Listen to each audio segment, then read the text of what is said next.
All right, if you want to learn how to close more deals, I'm going to show you something that's going to be really fascinating. You're going to like this. Hang out because it's about to get exciting.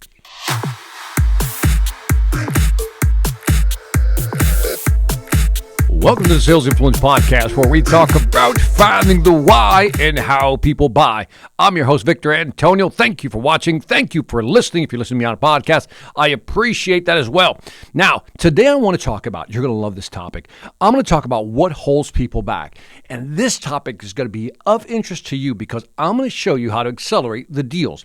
Now, let me begin with a story. Right? When I was in engineering school, I have a bachelor's degree in electrical engineering, and I remember one of my physics courses, we had to solve this problem. In other words, they have an incline, they would put a block, like a square block, on the incline, and you had to calculate how fast that block will actually go down the inclined plane, right? So there were two forces at play here. There was gravity pushing down, right, and pushing the block forward, downward, and then there was the resistance, which is the force between the actual block and the actual incline itself. That's called the sliding plane. And you would have to calculate what the friction is. Now, the way to accelerate any block down an actual incline is to simply maybe get a smoother block or smoother incline or both, right? And the block would just go shoop. That means you've minimized the coefficient of friction. Ooh, that sounds so cool. The coefficient of friction. So that was it. We had to learn how to reduce the coefficient of friction if we wanted to increase speed. Now, what does that have to do with today's topic? I'm glad you asked, right? I read a book by Bob Moesta. I think I got the name right. It's called Demand-Side Sales. And in there, he had a perfect example of what I call the push-pull, right? People want to do something. They're pushing towards what they want to do, but they're being pulled back by something. And in this book, Bob Moesta talks about when he used to be a condo developer, and he was trying to sell these condos. And so what he did was he targeted, because it was one of those 55 and older type of condos, he targeted people who were downsizing. Bear with me. I'm going to get into a point. So they were downsizing. So think about if you were downsizing. Now, if you were downsizing, one of the things you want to do is you start thinking about, okay, we want to go, for example, a 3,000-foot house to, let's say, half that, a 1,500 square foot condo. So the push is you want to downsize. You don't need this much space anymore. You're empty nesters. So there's a reason to kind of just, move forward, right? That's to push forward. Reduce your costs, reduce the space, live a simpler life, travel the world. You get the idea, right? But what was pulling them back from making a decision was they had a lifetime worth of belongings.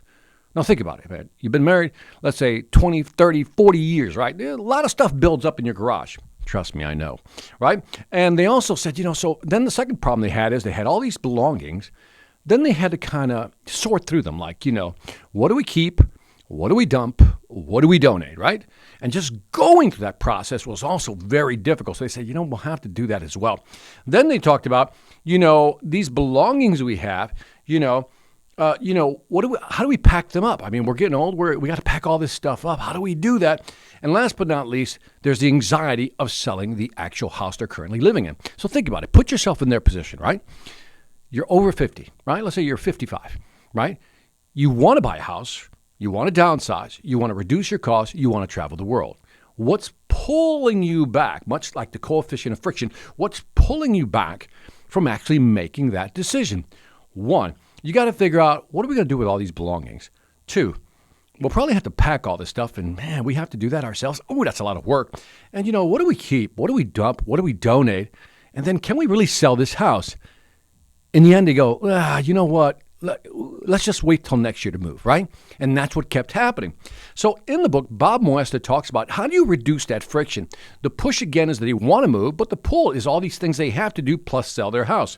So here's what the developers did that was really interesting to reduce the coefficient of friction.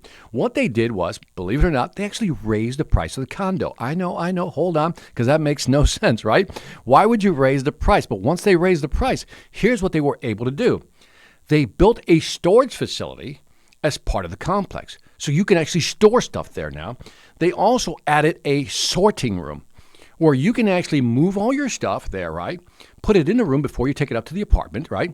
You can, or the condo, and you could put it in the sorting room and then decide what you want to move into the room and then what you want to pack. And on that, the sorting room, they actually hired a moving company for you and helped you pack it and put everything else in storage that you didn't want to move into the actual condo. And when they did that, sales increased by 22%. Now think about what just happened here. They looked at the friction, right? They had to sell their house. 2, they had a lot of belongings. They didn't know what to keep, what to donate, what to dump, so they had to sort through that stuff. They didn't want to move and pack everything up themselves, and they didn't have a place to store a lot of the stuff, right? So what they did is actually create the solution. Give them a sorting room, create a storage facility, help them pack, help them sort, and help them move. Perfect. Sales go up 22%. They reduce the coefficient of friction, what was holding them back. Then he said, well, that's the functional aspect of moving. But then he said, well, maybe there's more here. We can generate more sales instead of looking at the functional side of the sale. In other words, how's this going to work? That's the functional side of sale. Maybe they said, well, we need to also address the emotional side of the selling piece. And so here's what they discovered.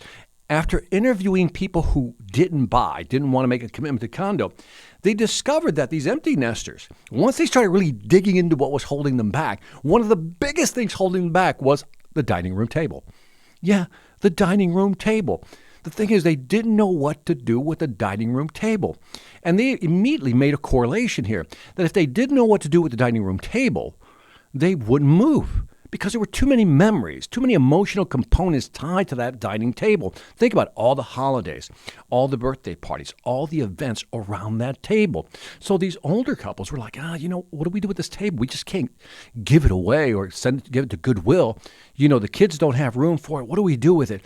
You know what? Let's not move, right? So believe it or not, the dining room table, through all these interviews, they figured out that the dining room table was one of the big sticky points, the emotional sticky point, increasing the friction, right? The coefficient of friction. So what they did is that they decided to redesign the floor plan, right, of these condos. And what they did is they reduced the size of the second bathroom, again, and then gave it a shared bath, right? And then they made a small dining room for the dining room table. In other words, they redesigned the floor plan based on that. Just knowing that and doing that, creating the space for the dining room table, sales went up 27%. I mean, this is fascinating stuff. Again, the book is called Demand Side Sales by Bob Moesta. And what he does is by understanding the functional and emotional friction that holds people back, you can actually increase your sales. Now think about this. What's holding your clients back? Sometimes we don't really think about what's holding the client back. But what if we were to kind of talk to people who haven't bought or just haven't pulled the trigger or just kind of waiting and just can't make a buying decision, right? They're stuck in status quo. They want to move forward, but something's holding them back. It could be something functional, it could be something emotional, but what is it? But what if we talk to these folks?